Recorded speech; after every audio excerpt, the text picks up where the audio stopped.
اس وقت تک یہ ہوگا نہیں اور کوئی صحافی بے-روزگار نہیں ہوگا انشاءاللہ تعالی. ہم صحافیوں کو بہت اپنی جو روزگار ہے وہ ہم ان کا انتظام کریں گے. روپیہ اضافہ ہوا ہے, اسی طرح سے مزدور کی آمدنی میں اضافہ ہوا ہے, جو ہمارا میڈیا ہے اس کی آمدنی میں 40% اضافہ ہوا ہے آن ایوریج جو ہمارے میڈیا گروپس ہیں. تو جب اتنی آمدنی بڑھ جائے گی تو مہنگائی کم ہوگی.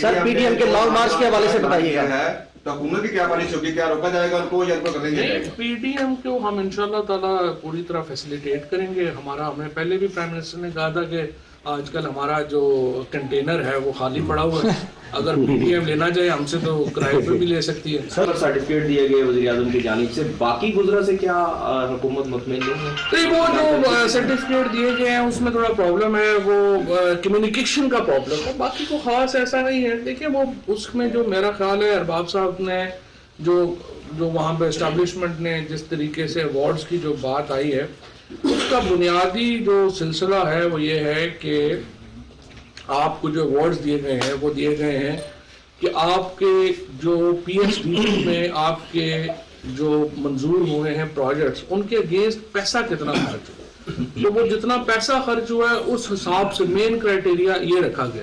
تو یہ کوئی اس طرح کی کوالٹیٹیو نہیں ہوئی. میرا خیال ہے اس کی کمیونیکیشن میں ڈیفینیٹلی جو ہے عدم اعتماد تب آتا ہے جب آپ اپنے پاؤں پہ کھڑے ہو. جب آپ نے 24 گھنٹے ادھر ادھر منتیں ترلے کر کے سازش کر کے کرنا ہو تو پھر عدم اعتماد نہیں آتا. انشاءاللہ آپ دیکھیں گے کہ یہ جو عدم اعتماد ہے ابھی تک تو وہ تاریخ ہی نہیں دے پائے. ابھی انہوں نے اس دن اناؤنس کر دیا ہے کہ میں نے تو اس دن ہی چیلنج کیا تھا کہ آپ باقی لمبی تاریخ چھوڑے ہم کل ہی لے کے آئے. ان دلوں میں تیل نہیں ہے, ان سے عدم اعتماد کہاں ہونا ہے. شہباز شریف اور بلاول ان کی کوئی ذہنی سوچ تو نہیں ہے. پیپلز پارٹی تو مذہبی سیاست تو نہیں کرتی, لیکن وہ فضل الرحمان کے ساتھ کیوں؟ اس لیے کہ پیپلز پارٹی کو پتا ہے کہ وہ خود تو 15 بندے نہیں نکال سکتی, لہٰذا وہ مدرسے کے بچوں کے اوپر جلسے یوز کرنا چاہتی ہے. بدقسمتی ہے کہ زرداری صاحب نے پیپلز پارٹی جیسی پارٹی کو اتنا چھوٹا کر دیا اور نواز شریف کی پارٹی جو ہے وہ 4 ڈویژنوں میں رہ گئی. تو اس لیے یہ فضل الرحمان کے ساتھ یہ مدرسے کے بچوں پہ اپنی سیاست جو ہے وہ کرنا چاہتے ہیں, لیکن وہ فضل الرحمان صاحب کی بھی پچھلا ناکام ہوا ہے, اگلا ناکام ہو جائے گا تو اس بلیک میلنگ سے بھی جان چھوٹ جائے گی. سرکاری ملازمین کی تنخواہوں میں آپ نے اضافہ کیا ہے اور وزیر اعظم نے صنعتکاروں کو بلا کے یہ کہا ہے کہ ان کی تنخواہ پرائیویٹ جو مزدور ہیں ان کی تنخواہ بڑھائیں 100%. تو آپ نے منیمم ویج کا اعلان کیا تھا مئی میں, لیکن اس پر ابھی تک عمل درآمد نہیں ہوا اور بہت کم ہے ای ڈی آئی کے جو ملازمین ہیں پینشنر ان کی پینشن دے دی. جو ای ڈی آئی کے پینشنرز کی بھی انشاءاللہ تعالیٰ ان کی بھی بڑھے گی, اور جو ہمارے اس وقت منیمم ویج ہے اس کو بھی 25,000 روپے کرنے کی تجویز ہے, وہ فائنل اسٹیجز میں ہے انشاءاللہ تعالیٰ, وہ بھی خوشخبری ہے. کرپشن کے حوالے سے سر جو کیس چل رہے ہیں, کرپشن کے حوالے سے جو کیس چل رہے ہیں اس کا پروسیس بڑا سلو ہے, عوام کے اندر یہ بات جا رہی ہے کسی چیز کا فیصلہ نہیں ہو رہا, اس کے اوپر آپ لوگ کیا بتائیں گے کہ اس کو تیزی کیسے آ سکتی تھا کہ عوام میں یہ بات میں آپ سے 100% متفق ہوں. اس کے اوپر وزیر اعظم بھی اتنے غیر مطمئن ہے جتنے آپ غیر مطمئن ہیں.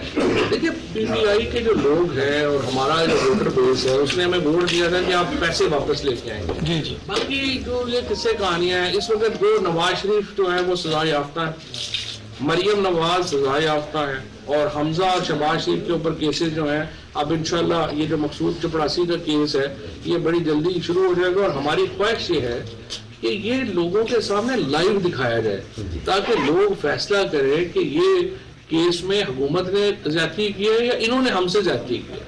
دیکھیں نا, میری بات آپ بے شک نہ مانیں, آپ اپوزیشن کی بھی نہ مانیں, آپ ایویڈنس دیکھ لیں گے. مطلب یہ جو مقصود چپڑاسی ہے یہ ان کا مل میں 25,000 روپے پہ ملازم ہے اور اس کے اکاؤنٹ میں 4 ارب روپیہ آ گیا. اس طرح زیادہ دیکھیں ان کا بچہ پیدا بعد میں ہوتا ہے, لنڈن میں وہ اپارٹمنٹ مے فیئر میں $1 بلین کا پہلے لے لیتا ہے. اب بھی نواز شریف کی وہاں پہ جو ویڈیوز آتی ہیں آپ دیکھیں, ان میں گاڑیاں دیکھیں, ان کے دفتر دیکھیں, ان کے بچے دیکھیں, جس طریقے سے وہ وہاں پہ رہ رہے ہیں کر رہے ہیں. یہ تو پاکستان کی قوم جو ہے وہ روزانہ یہ اس دکھ میں سوچتی ہے کہ یہ کیا ہو رہا ہے اس ملک میں اور کس طرح سے یہ لوگ جو ہے یہ سارے انہوں نے تماشا بنایا ہے. فواد چودھری میڈیا سے گفتگو کر رہے تھے. انہوں نے کہا کہ مزدور کی آمدنی میں اضافہ ہوا ہے. جب آمدنی بڑھے گی تو مہنگائی آٹومیٹکلی کم ہو جائے گی. سرٹیفکیٹ کے حوالے سے بات کرتے ہوئے انہوں نے کہا کہ سرٹیفکیٹ میں تھوڑی سی پرابلم ہے, وہ کوالٹیٹیو نہیں بلکہ کوانٹیٹیو طریقے سے ان کی کیلکولیشن کی گئی ہے. جبکہ عدم اعتماد پر انہوں نے بات کرتے ہوئے کہا کہ عدم اعتماد تب آتا ہے جب آپ خود اپنے پاؤں پر کھڑے ہوں.